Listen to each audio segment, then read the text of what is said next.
வணக்கங்க. பார்க்க ரியல் மாதிரி அழகா இருக்குல்ல. ரியல் தாங்க. பம்ப்கின் ரியல் தான். மேல இருக்கிற அந்த இலையும், கொடியும் தாங்க ஆர்ட்டிஃபிஷியல். நம்ம ஃப்ரெண்டு வீட்ல தேங்க்ஸ் கிவிங் டேக்கான டெக்கரேஷன் தாங்க இது. அமெரிக்கால ஒவ்வொரு வருஷமும் நவம்பர் மாதம் 4வது வியாழக்கிழமை கொண்டாடப்படுற பண்டிகை தான் இந்த தேங்க்ஸ் கிவிங் டேவாங்க. இது 404 வருஷமா கொண்டாடிட்டு வராங்களாம். 1620ல இங்கிலாந்துலேருந்து வந்த மக்களுக்கு அமெரிக்க பூர்வக்குடி மக்கள் விவசாயம் செய்ய ஹெல்ப் பண்ணாங்களாம். அதனால் அவங்களுக்கு நன்றி சொல்லும் விதமாக 1621ல் நவம்பர் மாதம் வியாழக்கிழமை இங்கிலீஷ்காரங்க அவங்களுக்கு விருந்து வச்சாங்களாங்க. 1623ல் இருந்து இது தேங்க்ஸ் கிவிங் டேவாக கொண்டாடிட்டு வராங்களாம்.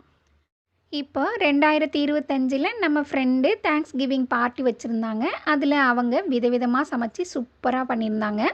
அதில் parotta, chicken kurma, Kerala beef roast, chicken fry, salad, fruit custard, baked veggies, pumpkin சூப்னு வச்சு அசத்திட்டாங்க. டேக் ஹோம் கிஃப்டாக எங்களுக்கு எல்லாருக்கும் பூசணிக்காய் கொடுத்தாங்க. இந்த பூசணிக்காயெலாம் பம்ப்கின் பைக்கும் சூப்புக்காகவும் வெயிட்டிங்க.